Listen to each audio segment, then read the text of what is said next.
139 new police recruits graduate. 2 die in traffic accident in Westmoreland. 2 persons murdered in St. Anne, while Mount Pleasant take over leadership in the Premier League. This is Undiluted News. Mikey Bones reporting. Charges have been brought against the 6 individuals detained last week in relation to a multi-million-dollar cyber attack on the National Commercial Bank customers' account. The suspects were charged on Thursday and are scheduled to appear in court next week, according to Dane Nicholson, head of the Jamaica Bankers Association Anti-Fraud Committee. They have been accused of money laundering, conspiracy to defraud, violating the Cybercrime Act, and participating in the proceeds of criminal property. Investigators claim that the suspects took $7.4 million and 45,000 US from an old NCB customer's account. They then allegedly used a sophisticated smishing ruse to disperse the money to several other persons. According to reports, the attacks happened in March of last year, and the smishing is a cyber attack that uses fake mobile text messages to trick people into downloading malware, sharing the sensitive information, or sending money to cyber criminals. People, if you get a text from your bank that says, "Are you making a purchase for any amount?" call our fraud department at 1-800 whatever. Do not click on it. Do not call that number that they also give you. It might be criminals wanting to capture your phone and get access to your bank account. You might be asking then, what do I do? The answer is look up your bank phone number yourself. Call them and ask them if they send you any texts. 99% of the time they will say no.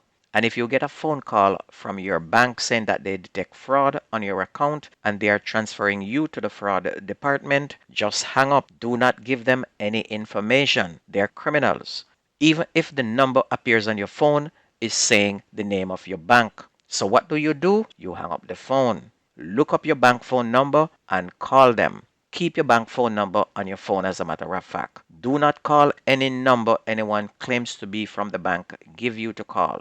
Always save your bank phone number in your phone so you can call them. The Jamaica Constabulary Force has been boosted with the addition of 139 new constables. They were presented at a passing out parade held at the National Police College of Jamaica in St. Catherine on Thursday last. National Security Minister Dr. Horace Chang welcomed the new members, noting that they are coming out at a good time when, fortunately, they will not meet some of the conditions and challenges that existed several years ago. Meanwhile, following last Monday's crash which claimed the lives of 2 children in Clarendon, communication strategist Major Basil Jarrett is calling for a national emergency response campaign. Speaking on TVJ Smile Jamaica on Monday morning, Major Jarrett bemoaned the behavior of onlookers who recorded the scene instead of offering meaningful assistance. He said there is a need for a public and private sector-led education campaign to teach Jamaicans how to respond to crisis. He said it was disgusting to see people filming the scene and putting it on social media instead of giving a helping hand to the children.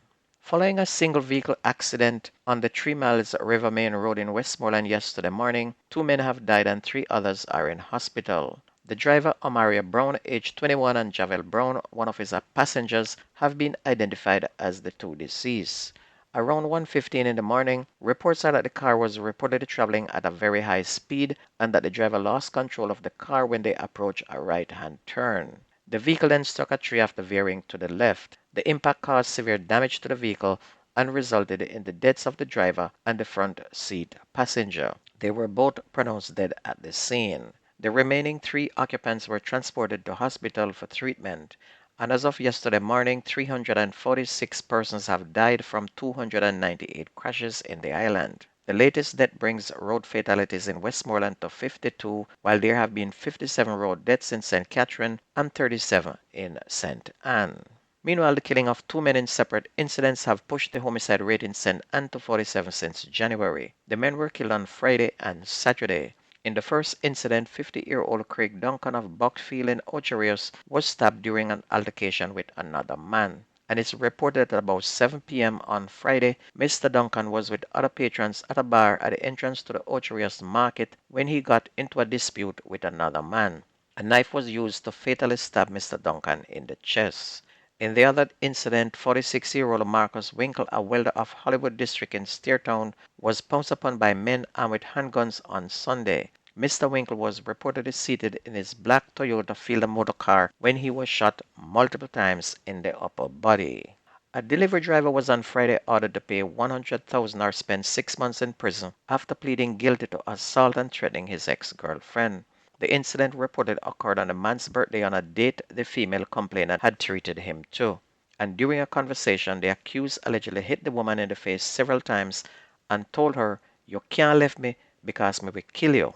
When Williams was allowed to speak by the judge, he claimed the incident occurred because he had taken the woman's phone and she was struggling with him to get it back. The tussle occurred in public and Williams was charged with assault, occasioning actual bodily harm, resulting in his sentence on Friday. For the threats, he was admonished and discharged.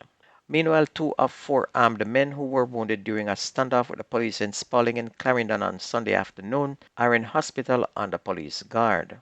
Assistant Commissioner Calvin Allen, commanding officer for Area 5, said the police have taken all necessary measures to thwart a potential escape. And it's reported that a police team was on patrol in the Spalding area when they observed men alighting from a motor car.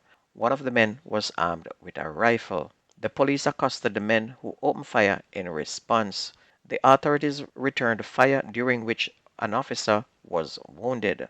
The men ran into a supermarket where they barricaded themselves, escalating the fire exchange to a hostage situation. Police surrounded the building and began negotiations, and just after 2 hours, the men surrendered. The 2 wounded men were taken to hospital and the others are in custody. And these are the luckiest men on earth. When they realized that they could not escape and they faced death, they went live on TikTok and told the police they were live to prevent them from being executed. Now I want you to hear how badman bawl and beg when police corner them. Please, officer, please. Please, I live with the fun. Please, I live with the fun. Please, officer, do ya beg you. Please do. See, and do. Please, officer. Please, officer, please do. Please. No, please. Please, Father God. No, officer, we're not going, officer, man. Nah, good. Officer, me better be a soldier and police officer. Please, we are good. Officer, that's a big fucking college me mistake. get accepted for the college. Why is it? Officer, please. I'm married to me. Officer, please. Get accepted for the We not, man. officer, we are not fools. Lock Please, officer. Lock up. Everything's lock up, officer. Please, we are begging, officer. Please. Please, officer. Yep, that's how badman bawl when police corner them. On to sports, Mount Pleasant put on a massive 4-1 beating on Humble Lions last night to take over the lead. Mount Pleasant now have 28 points. In the other Monday night game, Arnett Gardens edged Harborview 2-1 to move to 27 points and land themselves into second place. On Sunday, Montego Bay United beat Tivoli 4-2 to hold steady in fourth spot on 24 points, while Cavaliers got back from the Caribbean Championship to Clubber Mullines United 5-1 and holding the last playoff spot in sixth place with 19 points. Portmore now in fifth place with 22 points after a 1-1 draw with Racing United, while Vere United edged Chapelton Maroons 2-1, and Waterhouse got the better of Dunbeholden 3-2 in a rain-affected encounter at Stadium East on Sunday, and this win propelled them into temporary second place on Sunday with 25 points, but now with the results from last night, they now slip into third. And if you missed the news on this station, please go to YouTube, type in Jamerican Undiluted News, and you will get your fill of our broadcasts. And that's news and sports on your favorite radio. My name is Mikey Bones. I gone.